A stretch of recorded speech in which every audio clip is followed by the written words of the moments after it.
What's up, fight fans? This is Kurt DeVille with Counterpunch Boxing News. And I have a question to ask you guys concerning Deontay Wilder. And the question is Deontay Wilder leaving the PBC, or is the PBC leaving Deontay Wilder? I'm asking that because, Wilder was speaking about the way the structure of the pay on how they got paid, and they didn't get paid on time. They had to wait 2 or 3 weeks or something like that. And we know the history of him and failed negotiations with other people. The Andy Ruiz fight, it doesn't have the money in it. There's no guarantee, for what I hear, there's no guarantee for the fighters, and that is a pretty good size fight.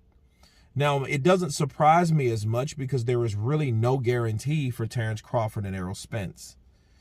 And this is now becoming the norm with PBC. So the question is PBC actually just giving up on the fighters, or the fighter are just leaving it up to the fighters to give up on them? See, Deontay Wilder is looking for other offers. So that means he's looking for other possibilities.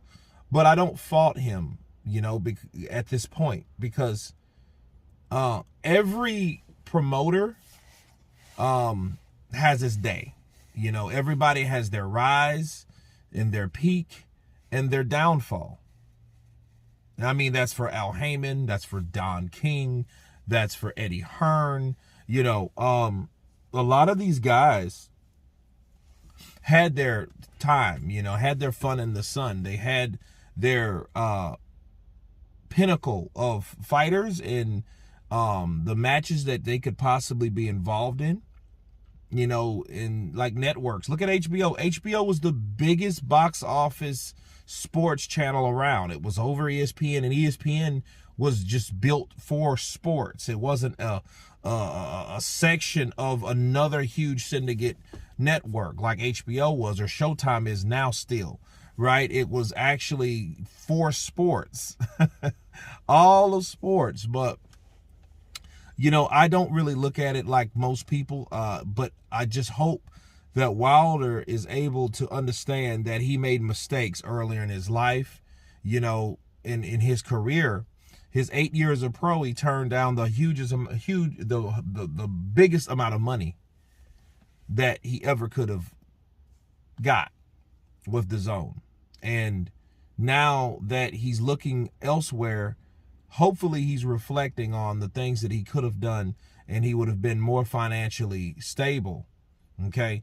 And to shun down an app listening to an advisor of Al Heyman,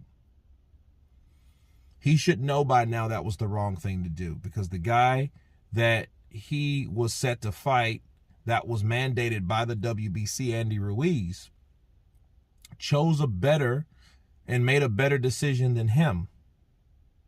Now the irony is that guy that made a better decision than you, that fought Anthony Joshua and actually beat him, and then had a rematch with him and got double the money for fighting him, that changed his whole life. That aligned his stars together.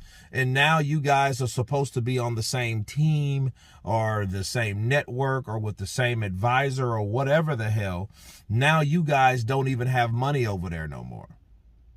So in other words, he should have got it when the getting was good, right? Did I say that right? So he should have did things when they were available for him. And that's what you deal with. But if Al Heyman is out of money, he's just out of money. There's not really much you can say.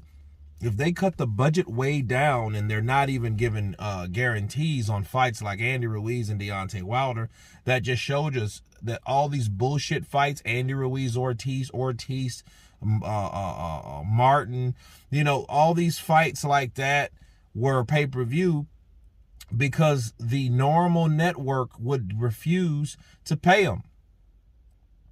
And they weren't doing that any longer. And that's what happens, So it's like, okay, did the network just decide to, hey, let's go, let's stop this, or what? Who knows?